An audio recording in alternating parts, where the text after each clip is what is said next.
நான் பொரியை வச்சு ஒரு சிம்பிளான ஈவினிங் ஸ்நாக்ஸ் செய்ய போகிறேன். அது என்னென்னு பார்க்கலாம். நான் 2 கப் அளவுக்கு இதில் வந்து பொரி எடுத்துருக்கிறேன். அதுக்கப்புறம் அதுக்கு தேவையானது வெங்காயம் ஒரு கப் அளவுக்கு எடுத்துருக்கிறேன். தக்காளி கொஞ்சமாக, பச்சை மிளகா 2 போதும், கடுகு உளுத்தம் பருப்பு கொஞ்சம், கருவேப்பிலை கொத்தமல்லி மட்டும் எடுத்துருக்கிறேன். இதை எப்படி செய்கிறதுன்னு பார்க்கலாம்.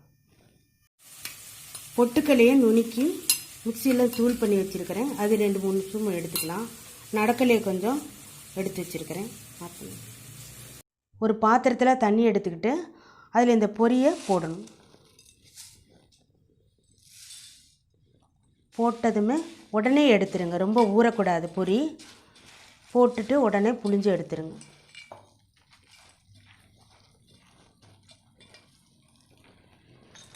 இப்போ அடுப்பு பற்ற வச்சுருக்கேன்.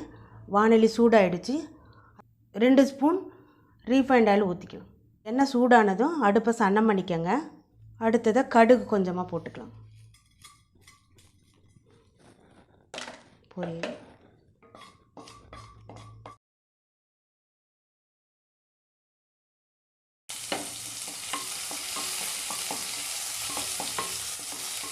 நான் பச்சை மிளகா 2 கட் பண்ணியிருக்கிறேன் சின்னதாக, அதையும் போட்டுக்கலாம். அடுத்ததாக ஒரே ஒரு தக்காளி கட் பண்ணி வச்சுருக்கிறேன், அதையும் போட்டுக்கலாம். வெங்காயம் தக்காளியில் வணங்கிடுச்சு. இதுக்கு வந்து ஒரு அரை ஸ்பூன் அளவுக்கு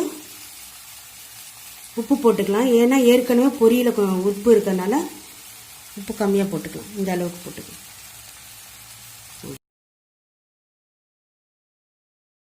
அடுத்ததை நம்ம பொட்டுக்கடலை நுணுக்கி வச்சுருக்கிறேன். இதில் ஒரு 2.5 ஸ்பூன் போட்டுக்கலாம். கருவேப்பிலை கொத்தமல்லி தூவிட்டலாம். இதை பாருங்கள், கட் பண்ணிடுங்க. ஆனால் பொரியில் நான் வந்து வித்தியாசமாக செஞ்சுருக்கேன். நடக்கல்லாம் போட்டு பொட்டுக்கடலை நுணுக்கி போட்டு செஞ்சுருக்கனால இது வந்து நல்ல வித்தியாசமாக இருக்கும், ருசியாகவும் இருக்கும், சுவையாகவும் இருக்கும். இது குழந்தைங்களுக்கு ரொம்ப ரொம்ப பிடிக்கும்.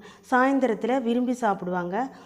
பெரியவங்களுக்கும் இது ரொம்ப பிடிக்கும். ஈவினிங்கில் டீ காஃபி கூட இது சாப்பிட்டுக்கலாம். இந்த பொரி உங்களுக்கு பிடிச்சிருந்தா லைக் பண்ணுங்கள், ஷேர் பண்ணுங்கள், கமெண்ட்ஸ் பண்ணுங்கள், சப்ஸ்கிரைப் பண்ணுங்கள்.